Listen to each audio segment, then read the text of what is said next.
Well, let's talk about critical appreciation. Well, this term is coined from the word criticism.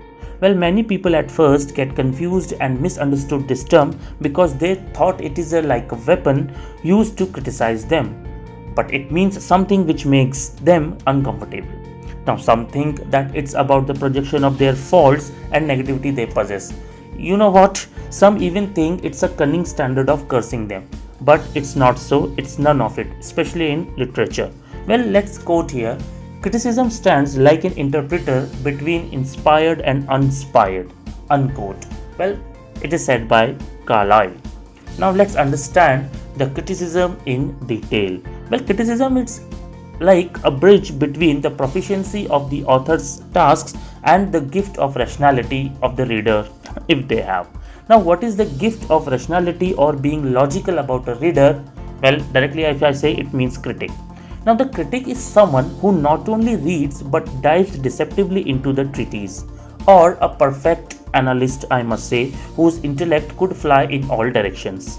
Now, analyst or critic is an individual who performs analysis of a topic or person who expresses an unfavorable opinion of something. Now, someone who analyzes not only the positive aspects of any piece of literature or author, but also paints the negative aspects in every positive frame. So, to keep the perfect balance between what is being said and read is what we call the criticism. And the written script of criticism is what we call as critical appreciation.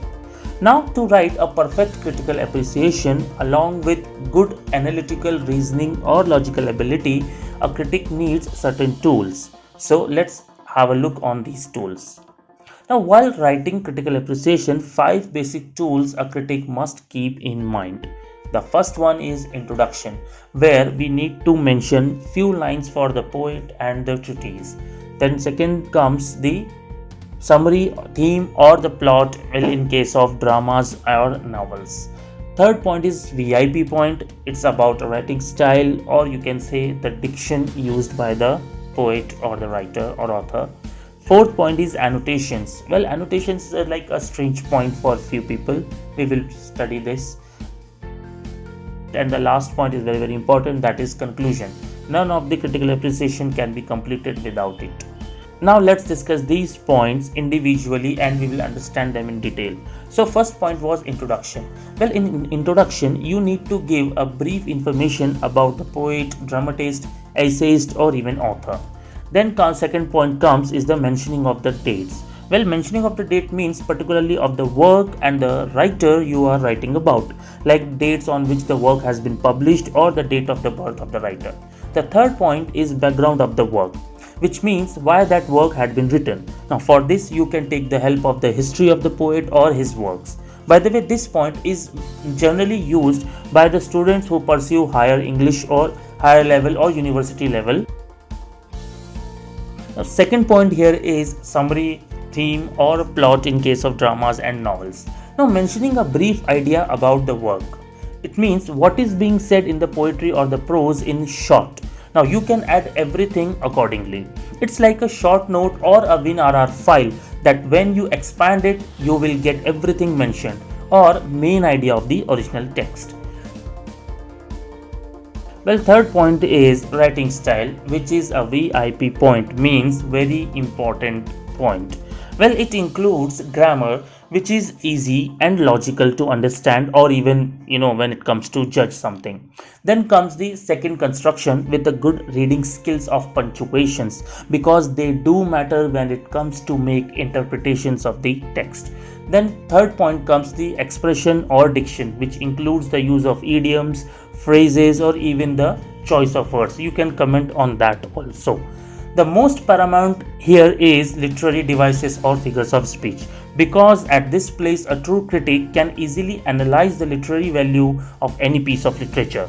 Now, to understand figures of speeches, you can check my other videos. You can also comment on the chronology, that is the arrangement of events specifically in dramas and novels. Now, the writing style is a stage where the literary value of any writing work can be efficiently judged, as it is not easy to play with these devices to ornament. and the fluent outcome can only be produced in performing the difficult tasks. Now our next point is annotations, which means marking the specially constructed points. Specifically, it works in poetry. Well, critic can annotate certain words or lines or even stanzas which may be the signature of the poet or the author. Well, this skill is somewhat used by highly prolific critics like PhD professors and scholars, because it totally depends on the logical reasoning ability of a critic that what idea one could draw from the given word or stanza. Now, the last important point we need to keep in mind while writing a critical appreciation is conclusion. Well, the conclusion of critical appreciation is very different from the conclusion of any other prose or piece of literature. Here, a critic has to mention his final comments on the complete piece of work or treatise.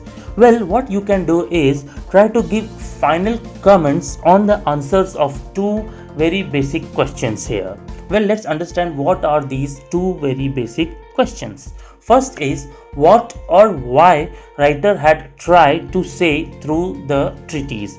Well, here what you have to do is means talk about the superficial meaning of the text or meaning which can be drawn directly by reading.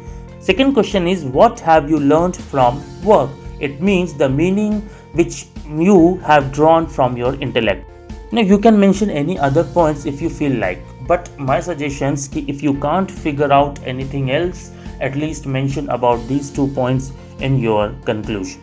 So this is all out today, guys. I hope you understood everything. If you have understood everything, please do not forget to like my video, and if you have any questions, still any question is left inside you, please put up that in the comment section. I will try to help you out. Next time I will be back with another video of figures of speech in Game of Thrones part 3, and after that again one more video, the figures of speech in Harry Potter series. Till then, stay at home, stay happy, and Jai Hind. Please do like the video, and if you